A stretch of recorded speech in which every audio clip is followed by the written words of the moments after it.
Cricket ಜಗತ್ತಿನ interesting ಸುದ್ದಿಗಳನ್ನ quick ಆಗಿ ಹೇಳ್ತೇನೆ ಕ್ರಿಕೆಟ್ ರೌಂಡ್ ಅಪ್ ನಲ್ಲಿ. ನಾನು ಶಾಂತ. ನೀವು ಸುದ್ದಿಯಾನದ ಸಬ್ಸ್ಕ್ರೈಬರ್ ಆಗೋದಿಕ್ಕೆ ಮರಿಬೇಡಿ. ಚಾಂಪಿಯನ್ ಆಫ್ ಚಾಂಪಿಯನ್ RCBಗೆ ಕರುನಾಡಿನ ಹೆಮ್ಮೆಯ ನಂದಿನಿ ಸಾಥ್ ನೀಡಲು ಸಜ್ಜಾಗಿದೆ. ನಂದಿನಿ ಈಗ RCBಗೆ ಅಧಿಕೃತ ಡೈರಿ ಪಾರ್ಟ್ನರ್ ಆಗಿದೆ. ಅಷ್ಟೇ ಅಲ್ಲದೆ ವಿರಾಟ್ ಕೊಹ್ಲಿ, ರಜತ್ ಪಾಟಿದಾರ್ ಹಾಗೆ ದೇವದತ್ ಪಡಿಕ್ಕಲ್ ಭಾವಚಿತ್ರಗಳ ಪ್ರಾಡಕ್ಟ್ಗಳ ಅನಾವರಣ ಕೂಡ ಆಗಲಿದೆ ಅಂತ KMFನ MD ಆಗಿರುವಂತ ಶಿವಸ್ವಾಮಿ ಹೇಳಿದ್ದಾರೆ. ಕರ್ನಾಟಕದ ಹೆಮ್ಮೆಯ ನಂದಿನಿ ಬರೀ ಚಿನ್ನಸ್ವಾಮಿ ಅಷ್ಟೇ ಅಲ್ಲದೆ RCB ಪಂದ್ಯ ಇರುವ ಪ್ರತಿ ಮೈದಾನದಲ್ಲೂ ರಾರಾಜಿಸಲಿದೆ. RCB ಪಂದ್ಯವಿರುವ ಮೈದಾನದ ನಂದಿನಿ ಉತ್ಪನ್ನ ಮಾರಾಟ ಮಾಡಲಾಗುತ್ತೆ. ಈ ಮೂಲಕ ಅಮೂಲ್ಗೆ ಕಾಂಪಿಟೇಷನ್ ನೀಡೋಕೆ KMF ತೀರ್ಮಾನ ಮಾಡಿದೆ. ಕೇವಲ ದಕ್ಷಿಣ ಭಾರತ ಮಾತ್ರವಲ್ಲದೆ ಉತ್ತರ ಭಾರತದಲ್ಲೂ ಕೂಡ ತನ್ನ ಪ್ರಾಬಲ್ಯವನ್ನ ಹೆಚ್ಚಿಸೋಕೆ ನಿರ್ಧಾರ ಮಾಡಿದೆ. ಬೇಸರದ ಸಂಗತಿ ಅಂದ್ರೆ ಆಟಗಾರರ ಜೆರ್ಸಿ ಮೇಲೆ KMFನ ಲೋಗೋ ಇರೋದಿಲ್ಲ.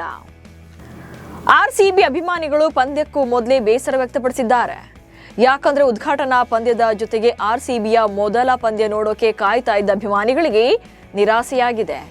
ಕೇವಲ 15 ನಿಮಿಷದಲ್ಲಿ RCB ಟಿಕೆಟ್ಗಳು ಸೋಲ್ಡ್ ಔಟ್ ಆಗಿವೆ.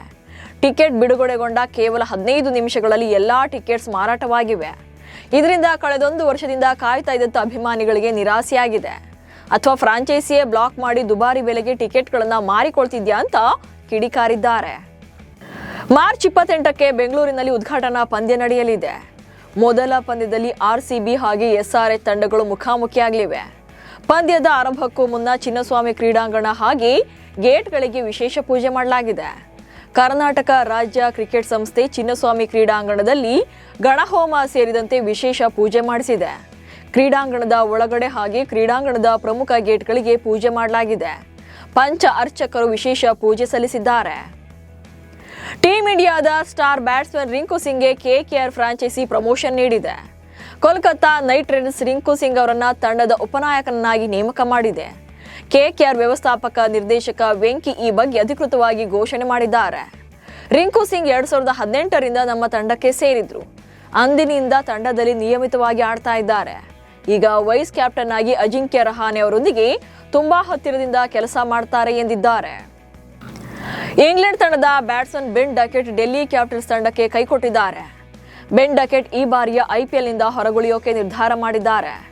ಕಳೆದ ಮಿನಿ ಹರಾಜಿನಲ್ಲಿ ಡೆಲ್ಲಿ ಕ್ಯಾಪಿಟಲ್ಸ್ ತಂಡ 2 ಕೋಟಿ ರೂಪಾಯಿಗೆ ಡಕೆಟ್ ಅವರನ್ನ ಖರೀದಿ ಮಾಡಿತ್ತು.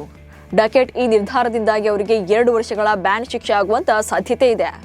ಇಂಗ್ಲೆಂಡ್ ತಂಡದ ಎಡಗೈ ಓಪನರ್ ಬೆನ್ ಡಕೆಟ್ ತಮ್ಮ ಅಂತಾರಾಷ್ಟ್ರೀಯ ಕೆರಿಯರ್ ಅನ್ನು ಉಳಿಸಿಕೊಳ್ಳೋಕೆ ಈ ನಿರ್ಧಾರವನ್ನ ತೆಗೆದುಕೊಂಡಿರೋದಾಗಿ ಹೇಳಿದ್ದಾರೆ. KKR ತಂಡಕ್ಕೆ ಕೊನೆಯ ಹಂತದಲ್ಲಿ ಪ್ರಚಂಡ ವೇಗಿ ಸೇರಿಕೊಂಡಿದ್ದಾರೆ. ಸೌರಭ್ ದುಬೆ ಎಡಗೈ ವೇಗದ ಬೌಲರ್. KKR ತಂಡಕ್ಕೆ 30 ಲಕ್ಷ ರೂಪಾಯಿಗೆ ಸೇರ್ಪಡೆಯಾಗಿದ್ದಾರೆ. KKR ತಂಡದ ಮುಖ್ಯ ಆಟಗಾರ ಆಕಾಶ್ ದೀಪ್ ಗಾಯದಿಂದಾಗಿ ಹೊರಗುಳಿದ ಕಾರಣ ಅವರ ಬದಲಿಗೆ ಆಟಗಾರನಾಗಿ ಸೇರ್ಕೊಂಡಿದ್ದಾರೆ. BCCI ಈ ಬಗ್ಗೆ ಅಧಿಕೃತವಾಗಿ ಮಾಹಿತಿ ಬಿಡುಗಡೆ ಮಾಡಿದೆ. KKR ತಂಡದಿಂದ ಆಕಾಶ್ ದೀಪ್ ಹೊರಗುಳಿಯೋದು ದೊಡ್ಡ ಹೊಡೆತ ನೀಡುತ್ತಿದೆ. ಆಕಾಶ್ ದೀಪ್ ಅವರಿಗೆ ಬೆನ್ನು ಮೂಳೆಯಲ್ಲಿ ನೋವು ಕಾಣಿಸ್ಕೊಳ್ತಿದೆ. ಹೀಗಾಗಿ IPL 2026ರಲ್ಲಿ ಆಡೋಕೆ ಸಾಧ್ಯವಿಲ್ಲ ಅಂತ BCCI ಹೇಳಿದೆ.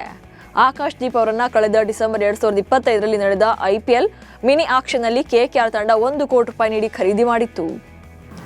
ಹೈದರಾಬಾದ್ ತಂಡಕ್ಕೆ ಇದೆಲ್ಲದರ ಮಧ್ಯೆ ಗುಡ್ ನ್ಯೂಸ್ ಸಿಕ್ಕಿದೆ. ಸನ್ರೈಸರ್ಸ್ ಹೈದರಾಬಾದ್ ತಂಡದ ನಾಯಕ ಪ್ಯಾಟ್ ಕಮಿನ್ಸ್ ಭಾರತಕ್ಕೆ ಆಗಮಿಸಿದ್ದಾರೆ. ಆದರೆ ಮೊದಲ 5-6 ಪಂದ್ಯಗಳಲ್ಲಿ ಆಡೋದಿಲ್ಲ. 32 ವರ್ಷದ ಆಸೀಸ್ ಲೆಜೆಂಡ್ ಬೆನ್ನು ನೋವಿನಿಂದ ಬಳಲ್ತಾ ಇದ್ದಾರೆ. ಸಂಪೂರ್ಣವಾಗಿ ಫಿಟ್ನೆಸ್ ಅನ್ನ ಪಡ್ಕೊಂಡಿಲ್ಲ. ಹೀಗಾಗಿ ಫ್ರಾಂಚೈಸಿ ಅವರಿಗೆ ವಿಶ್ರಾಂತಿಯನ್ನ ನೀಡಿ ಬೆಂಚ್ನಲ್ಲೇ ಕುಳಿತು ತಂಡಕ್ಕೆ ಮಾರ್ಗದರ್ಶನ ಕೊಡಿಸುವಂತ ಆಲೋಚನೆಯಲ್ಲಿ ಕರೆಸಿಕೊಂಡಿದೆ. ಕಮಿನ್ಸ್ ಪ್ಲೇಯಿಂಗ್ 11 ಸೇರಿಕೊಳ್ಳುವವರೆಗೂ ಕೂಡ ಇಶಾನ್ ಕಿಶನ್ ತಂಡದ ನಾಯಕನಾಗಿ ಮುಂದುವರಿಯಲಿದ್ದಾರೆ. ದಕ್ಷಿಣ ಆಫ್ರಿಕಾ ವಿರುದ್ಧದ 5 ಪಂದ್ಯಗಳ T20 ಸರಣಿಗೆ ಭಾರತೀಯ ಮಹಿಳಾ ತಂಡವನ್ನು ಪ್ರಕಟ ಮಾಡಲಾಗಿದೆ. ಮಹಿಳಾ ಪ್ರೀಮಿಯರ್ ಲೀಗ್ನಲ್ಲಿ ಮಿಂಚಿದ ಗುಜರಾತ್ ಜೈಂಟ್ಸ್ನ ಯುವ ಆಟಗಾರ್ತಿ ಅನುಷ್ಕಾ ಶರ್ಮಾ ಭಾರತ ಮಹಿಳಾ T20 ತಂಡಕ್ಕೆ ಪದಾರ್ಪಣೆ ಮಾಡುವಲ್ಲಿ ಯಶಸ್ವಿಯಾಗಿದ್ದಾರೆ. 5 ಪಂದ್ಯಗಳ T20 ಸರಣಿ ಮುಂದಿನ ತಿಂಗಳು 17ರಿಂದ 27ರವರೆಗೆ ದಕ್ಷಿಣ ಆಫ್ರಿಕಾದಲ್ಲಿ ನಡೆಯಲಿದೆ. ಇವೆಷ್ಟು ಇವತ್ತಿನ ಕ್ರಿಕೆಟ್ ರೌಂಡ್ ಆಫ್ ಸುದ್ದಿಗಳು. ನಮಸ್ಕಾರ.